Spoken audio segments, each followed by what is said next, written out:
Bonjour à tous, je m'appelle Anaïs Baru, je suis présidente de l'entreprise Damae Medical et dans cette vidéo je vais vous parler de mon parcours, de la création de l'entreprise. Donc tout d'abord un point sur mon parcours académique. Après mon bac, je n'arrivais pas à me décider entre mes deux désirs que j'avais déjà, la science ou le commerce. J'ai choisi des classes préparatoires PCSI en me disant qu'après l'obtention de mon diplôme d'ingénieur, je m'efforcerais de saisir toutes les occasions proposées qui m'aideraient à acquérir des compétences commerciales. C'est ainsi qu'après mes études d'ingénieur à l'Institut d'Optique, j'ai intégré la grande école d'HEC Paris. Au cours de ma formation à l'Institut d'Optique, j'avais eu l'opportunité de mener successivement 3 projets entrepreneuriaux, puis de faire un stage au sein d'une toute jeune start-up. Et là, c'était vraiment le déclic. J'y avais trouvé ma vocation. C'est là aussi que j'ai rencontré David Ciré, qui lui aussi avait ce désir de vivre dès maintenant l'aventure entrepreneuriale. Bonjour, je suis David Ciré, je suis directeur technique de Damae Medical. Donc, je vais aussi vous présenter un peu mon parcours. Moi, comme beaucoup d'étudiants suivant un cursus généraliste, je n'avais pas vraiment d'idée de ce que j'allais faire plus tard, ni de ce qui me séduirait plus qu'autre chose. J'ai intégré, après le bac, une classe préparatoire scientifique en filière physique-chimie qui me permettait de se former au plus haut niveau scientifique sans se fermer de porte. Parmi les raisons pour lesquelles j'ai intégré l'Institut d'Optique après ma classe prépa, c'est l'existence d'une filière centrée sur l'entrepreneuriat et l'innovation qui a été un facteur décisif. Cette science de la création de valeur par l'entreprise est trop peu présente dans l'enseignement secondaire, voire parfois supérieur, et elle m'avait intrigué. Grâce à la communication de recrutement adressée aux futurs ex-topins, j'ai compris que l'Institut d'Optique dispensait d'un bagage de connaissances scientifiques et techniques au plus haut niveau, autant sur l'aspect fondamental que sur l'ingénierie, et dans l'ensemble des domaines de la physique qui m'avaient intéressé jusqu'alors. L'école est de plus couplée à un laboratoire de recherche de renommée mondiale dans les domaines de l'optique et de la photonique. Ceci permettait aux étudiants de sensibiliser aux problématiques technologiques actuelles. J'ai aussi compris que la filière entrepreneuriale était la parfaite illustration de la façon dont j'avais envie de compléter cette formation scientifique. L'objectif de la filière est double, initier et former les jeunes ingénieurs à l'ensemble des métiers de créateurs de start-up technologiques et mettre en œuvre en temps réel cette formation en leur proposant des projets de valorisation d'une technologie issue d'un laboratoire de recherche, public ou industriel. Damae Medical est une société qui développe un dispositif médical permettant aux dermatologues de visualiser des tissus cutanés de manière non invasive et directement à la surface de la peau du patient. L'objectif est de pouvoir poser un diagnostic avant de faire un quelconque prélèvement. La technologie est née en même temps que le projet de création d'entreprise visant à la valoriser lorsque nous avons rencontré avec Anaïs le professeur Arnaud Dubois en janvier 2013. Arnaud dirige une équipe de recherche spécialisée en techniques d'imagerie optique pour la recherche biomédicale et pour des applications médicales de diagnostic. Expert reconnu au niveau international, il mène des activités de recherche de pointe depuis plus de 20 ans et c'est un acteur important de la scène scientifique internationale. Avant d'intégrer le laboratoire Charles Fabry, Arnaud menait ses activités de recherche au laboratoire d'optique de l'ESPCI où il a co-inventé et développé avec son directeur de recherche un nouveau procédé d'imagerie innovant qui a donné lieu à la création d'une start-up en 2007. Il n'avait alors pas pris part à cette création d'entreprise. 6 années plus tard, le fruit de ses travaux lui ont permis de mettre au point une technique novatrice qu'il a jugée puissamment valorisable. Il s'est donc convaincu de ne pas laisser passer l'opportunité une deuxième fois et a décidé de s'associer avec 2 entrepreneurs, Anaïs et moi-même, pour valoriser son invention, la breveter, développer et amener le dispositif sur le marché de l'imagerie médicale. Ensemble, nous avons conçu une première preuve de concept au laboratoire. Étant convaincus du potentiel de cette technologie, couplée à la pertinence du besoin de santé auquel elle pourrait répondre, nous avons breveté l'invention moins d'1 an après notre rencontre.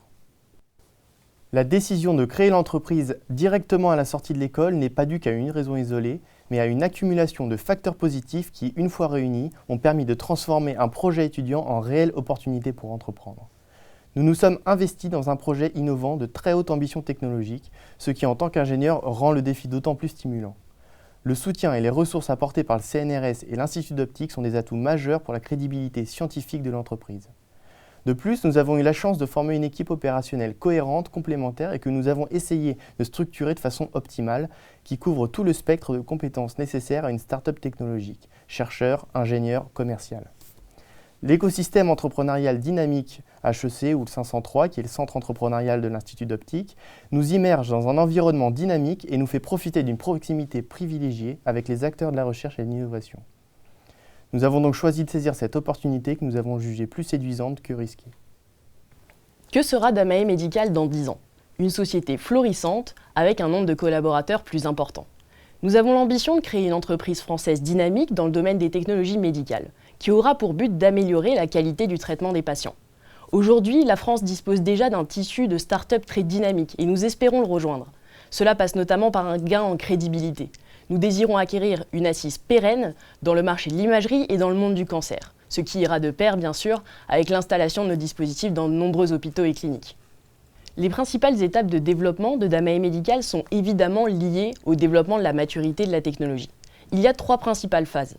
La première phase, c'est la validation de la technologie en laboratoire. La preuve de concept est aujourd'hui validée et nous avons sécurisé la propriété intellectuelle. La deuxième phase, c'est la phase de test, de recherche collaborative. L'objectif de cette phase est double. Nous allons affiner la technologie pour en faire un vrai produit fini. L'objectif est aussi de prouver le bénéfice patient à travers différentes études multicentriques internationales. Nous allons ainsi valider l'intérêt clinique de notre dispositif. Et enfin, la troisième phase, c'est la mise en marché. Cette phase est suivie d'un fort investissement financier qui nous permettra d'assurer un démarrage commercial très important. À chacune de ces 3 étapes, il faut travailler sur les différents piliers du développement de l'entreprise. Le ciblage du marché, la mise en œuvre des moyens pour les atteindre, le développement du modèle économique ou encore le financement. Je pense qu'un bon entrepreneur est celui qui arrivera à faire des allers-retours permanents de ces différents piliers. Il faut réussir à avancer à tâtons sur tous les piliers en parallèle. Et c'est là un réel point très difficile à gérer. Plus on va avancer dans le développement technique, plus on va devoir verrouiller certains aspects du produit et donc du marché. Et là, il faut arriver à se dire à un moment que cette version sera la version définitive de notre premier produit. Quels conseils aux créateurs d'entreprises technologiques je pourrais donner ?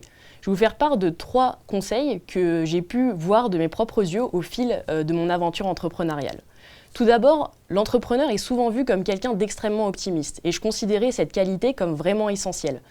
Il faut savoir que 100% des créateurs croient en leur succès, mais 50% en seront déçus. L'excès d'optimisme est très vraisemblablement renforcé par l'idéalisation du parcours de certains entrepreneurs leaders, les Steve Jobs, Mark Zuckerberg. On peut alors se demander si la bonne attitude pour un entrepreneur serait plutôt de devenir pessimiste qu'optimiste. Et je pense que la situation, c'est entre l'optimisme et le pessimisme. Un entrepreneur doit être déterminé. Un autre point, un autre conseil, c'est de ne pas monter une entreprise uniquement parce que l'on aime l'entrepreneuriat en soi. Il faut arriver à trouver une idée, une innovation, apporter une solution à un problème qui nous passionne. Au-delà du premier avantage qui est que ça sera beaucoup plus simple pour nous de travailler sur un sujet qui nous passionne, il y a un autre point que j'ai pu découvrir dans la pratique. Certaines décisions et orientations de l'entreprise sont prises pour des raisons claires et évidentes, rationnelles. Par exemple, je vais faire une étude de marché pour déterminer les marchés possibles. Je vais ensuite choisir le marché qui semble le plus important, dont le besoin est le plus urgent. Suite à cette décision, plusieurs aspects de l'entreprise vont se verrouiller. Je vais pouvoir cibler le marché, caractériser les spécifications de mon futur produit, mettre en œuvre les moyens pour l'atteindre, établir le planning du développement technique. Une fois qu'on a balayé tous les aspects rationnels pour nous aider à faire les choix les moins risqués, il arrive souvent qu'on se retrouve face à des dilemmes cornéliens. Est-ce que la distribution doit se faire en direct, passer par des distributeurs généralistes ou spécialisés? Est-ce que je choisis un modèle économique de vente, de service ou bien de licensing? Quand on a épuisé toutes les ressources extérieures rationnelles, le choix doit se faire sur des critères purement personnels. Qui est-ce qu'on est en tant qu'entrepreneur? Que désirons-nous devenir? Qu'est-ce qu'on veut faire de l'entreprise? Est-ce qu'on désire être des producteurs ou bien on désire garder un côté sur la recherche et le développement? Donc ça, c'est un point très important et il est très corrélé à mon dernier conseil qui est l'importance du choix de l'équipe. Bien sûr, il faut que l'équipe soit diverse de par ses profils, ses compétences, sa manière de procéder et de voir les choses. Cependant, il faut que l'idée finale, l'idée à 10 ans, soit partagée par l'ensemble des fondateurs et ce, avant la création.